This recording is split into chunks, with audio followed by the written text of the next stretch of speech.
Am I the a-hole for leaving my girlfriend after she constantly belittled me in front of her friends? I'm 26 and just got out of a 2-year relationship. I ended things a few weeks ago, and she, female 26, has been telling everyone I blindsided her. But I honestly don't feel bad about it.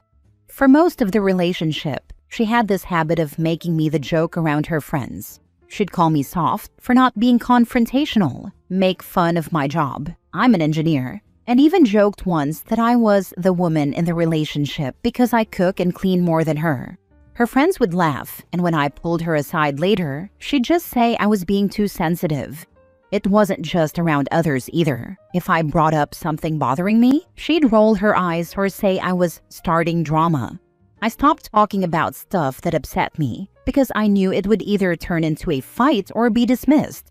I finally hit a breaking point when she made a joke at a party about me being the broke one, while I was literally covering most of our rent along with the utilities, food, etc. I didn't yell, I didn't fight, I just left that night and didn't go back. Now she's posting online about how I ghosted her, and her friends are messaging me saying I should have talked things through instead of walking away. But I feel like I did talk for 2 years. Am I the a-hole? Now for the top comments. Bad-mouthing your partner in front of your friends is the most disrespectful thing ever. Not the a-hole. I really hope some of the people I've met knew this. Just comment on her post what you've said here, and block her and her sad little friends. You repeatedly belittled me for your own entertainment. I told you to stop. You didn't. This is a situation entirely of your own making. Good for you. In no way, shape, or form you're the a-hole. She was. Totally agree. OP, you gave her 2 years to treat you better, and she chose to keep disrespecting you. Walking away wasn't ghosting. It was finally protecting your peace. She doesn't see anything wrong with it, that's the problem. But I think I decided to just prioritize myself. She confused you for someone with no self-respect. She will quickly move on to find another victim. Next story. Am I the a-hole for telling my girlfriend that we are not living together if she wants to split joint expenses proportional to income? I, 28 male, met my girlfriend 2 years ago. My girlfriend is in grad school and lives off the small stipend she receives and student loans. I make fairly good money. My girlfriend wants to move in with me. I live in a house owned by my grandparents and do not pay rent at their insistence. My girlfriend's current rent alone takes up almost her entire stipend each month. Plus, she has utilities, food, medical insurance, car payment, medical bills, credit card debt, etc. The landlord is raising rent, and she has not been able to find a cheaper place that feels moderately safe and sizable enough for her and her dog. So she wants to move in with me. I currently have a close friend who also lives here. He pays all the utilities as his rent. My girlfriend wants him to move out if she moves in, which he is fine with doing. I have talked to my girlfriend and stated that if she moves in, we should split the joint bills and expenses 50-50. She is greatly opposed to doing that and thinks it should be proportional. That would result in me paying virtually all the joint expenses. A 50-50 split would result in a significantly better financial situation for her. Right now, her living expenses are exponentially higher than her stipend. With this 50-50 split, they would be significantly less than her stipend. I would actually be paying more than I do now with a 50-50 split because I do not pay any utilities right now. I told her if she insists on a proportional split, then we cannot live together. She is mad and says I am causing her unnecessary stress. We both can afford a proportional split, so that is what we should do. Am I the a-hole? Edit. It seems a lot of assumptions are being made in the comments, so I need to clarify some things.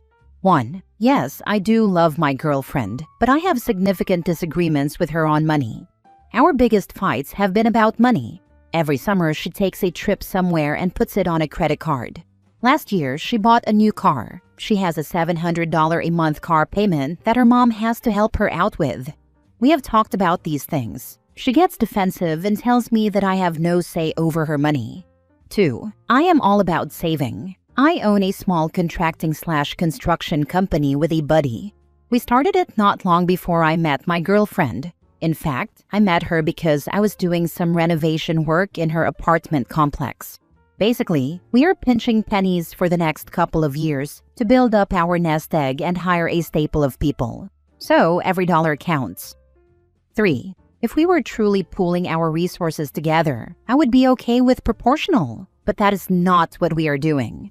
My girlfriend wants me to still have no say over how she spends money while doing a proportional expense setup. That is a problem for me. My girlfriend is a nurse and makes more than I do, which is a nice change for me. She makes good money, and in some but not all ways, her taste reflects that. And I respect it as it is her money. The arrangement we have is, we split things 50-50 when usage is equal, think internet and utilities. But we moved into a place that is nicer and more expensive than what I would have been fine with. So we pay proportional rent based on income. The same is true for activities and trips. It's an even split, unless it's something more expensive than what I would have gone for otherwise, at her behest. Then she pays a higher percentage of the cost. We are both reasonable people. We love and respect each other, and thus far it's worked out very well. The most important factor is the ability to talk through and negotiate a resolution that works for both parties. Even if it isn't 100% fair or whatever, both sides have to be okay with it. OP and his partner very obviously cannot find middle ground on the finances, and that is a huge red flag. In my opinion, if you're looking to build a life with someone, being aligned in your financial goals and philosophy is very important. I speak from experience. I was in a similar position with my girlfriend when I was studying, and she had an apartment. We even had the exact same fight of 50-50 versus proportional.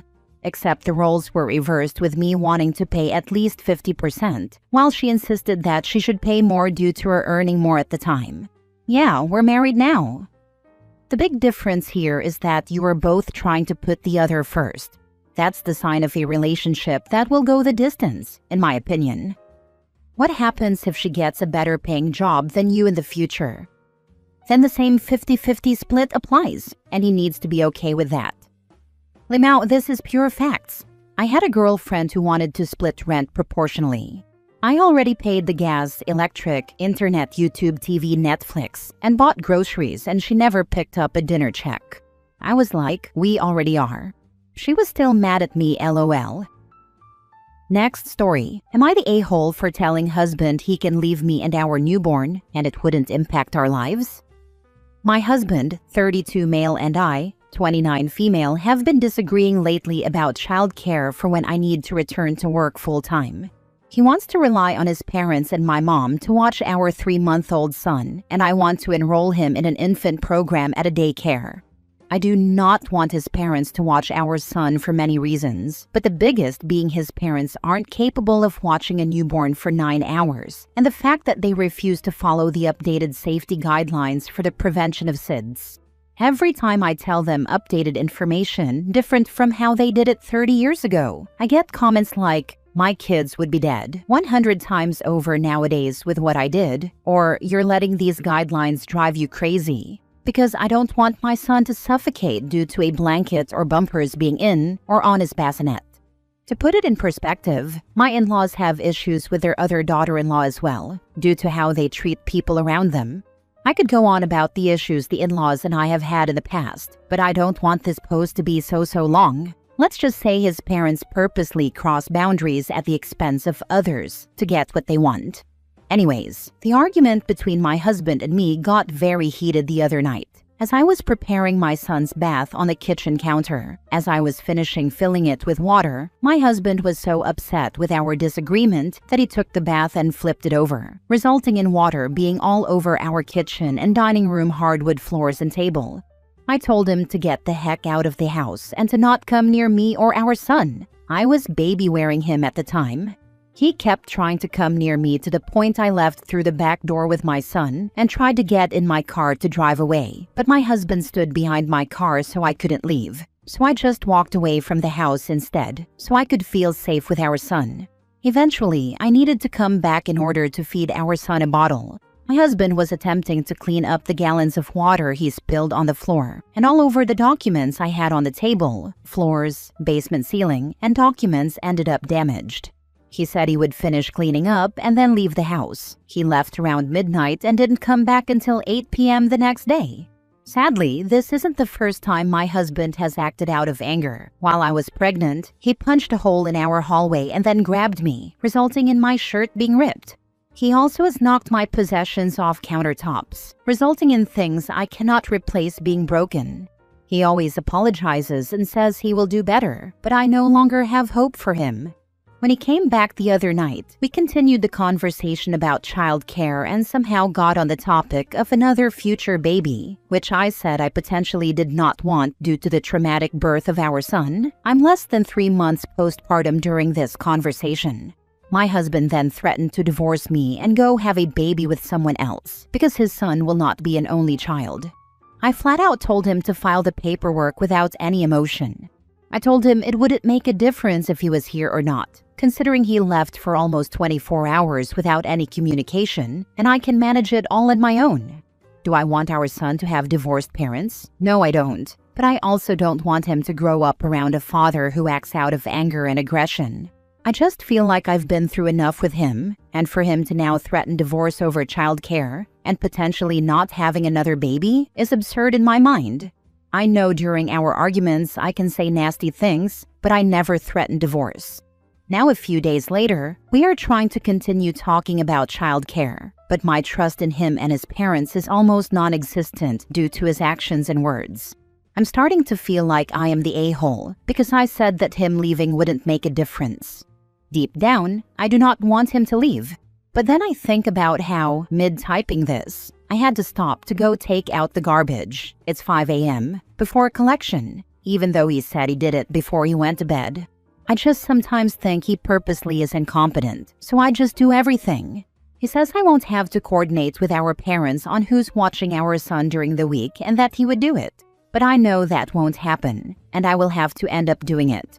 I just don't need the extra stress and would rather have something consistent. I just don't know what to do or if I am an a-hole for not wanting this life as it is right now for our son. Any advice or words of wisdom are welcome.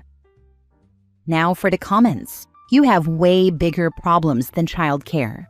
Your relationship shows numerous red flags that you will eventually become a victim of DV, laying hands on you, tearing your shirt, throwing things when he is angry, punching walls, controlling who you can see, not allowing you to put your son in daycare, gaslighting and manipulating you by saying he will divorce you and have a child with someone else, controlling your movements, standing behind your car so you couldn't leave, careless disregard for the safety of your child, throwing the water while you were wearing the baby.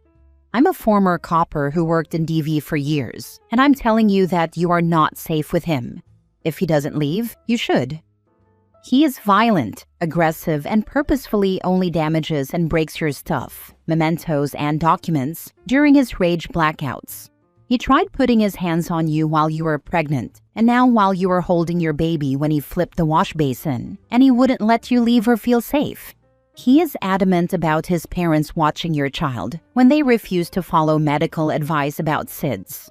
Why are you with this person? Do you want your son to grow up around a parent who is violently abusive to his mother and towards him, and constantly puts his own child in unsafe situations? Please leave while you still can, or very soon because your birth control will conveniently fail, or his condom will break, or he'll force you and you'll be pregnant with baby number 2, and his abusive actions will keep escalating. You're not the a-hole with regards to him and wanting to divorce him, but the a-hole if you continue in this abusive relationship. Him punching the wall was just a warm-up. The next time it will be her, and soon. Last story. Am I the a-hole for refusing to keep teaching my boyfriend basic life skills? Me, 23 female, and my boyfriend, 25 male, moved in together a few weeks ago. He's always lived at home with his parents, where his mom did literally everything for him. Laundry, cooking, cleaning, all that. So when he moved in with me, he asked me to help him learn how to do things. And at first I thought it was kind of cute. I figured we'd start with cooking since it's a basic life skill and he does like food. So every night while I cooked, he'd hang around the kitchen helping in small ways, while I explained what I was doing, how to chop stuff, when to season things, what to watch for on the stove. Then this week I found a few super simple recipes, things he already likes, and told him to try cooking on his own. He tried for a bit, then suddenly didn't know how to cut stuff, or said, "It just tastes better when you do it." And I ended up stepping in, like always. And it's not just cooking either. I've been doing most of the laundry, cleaning the bathroom, picking up after him, even reminding him to take the trash out. When I ask him to help, he gives me this look like he's never even heard of a vacuum cleaner before. Sometimes he'll start something, then get kind of stuck or confused, and just wait for me to finish it. And sometimes he just doesn't do it at all. It feels like he's kind of pretending not to know how, and knows if he waits long enough, I'll just do it myself. I told him I didn't sign up to be like his second mom, and that I'm getting tired of doing everything on my own. It kind of feels like he might be using that "I can't do it" thing to get out of helping, but I'm not really sure. Is it weaponized incompetence? He got kind of upset after I said that, and told me relationships are about helping each other, and that maybe I could be a little nicer to him or something. But I don't get it. I've been helping so much already. It's just really frustrating when I ask him to do the simplest things and he's like, "I don't know how," or "You do it way better." I told my mom, and she said I should be grateful he even wants to learn it all. He thinks maybe I just don't want to help him understand or be more patient with him. But I don't think it's too much to expect a 25-year-old grown man to at least try to figure out how to do basic stuff without me holding his hand every step of the way. So yeah, am I the a-hole? That's just weaponized incompetence. I understand asking for help at first, but it's not hard to pick up any of those skills. He's just pretending to not know how to, so he can make you do it. Not the a-hole. Oh, hell yeah. OP, go back to doing just your laundry. Cook for yourself. Clean only what you mess up. The petty Betty in me thinks that you should only make half of the bed. Vacuum only your side of the room. You get the point. Not the a-hole. I swear some of these dudes think moving in with a girlfriend equals maid service included. He's 25, not 5. If he wanted a teacher, he should go back to school. This is also why women are so hesitant to date men who still live at home. There's nothing inherently wrong with it, but why take the risk the person is going to treat you like Bang Mom Maid 2.0? Even grown men who own houses suddenly forget stuff when their girlfriend moves in. The trend is shocking. Like, how were you living all by yourself before she moved in? It's crazy. You're the a-hole for still doing it. Stop feeding him and doing his laundry.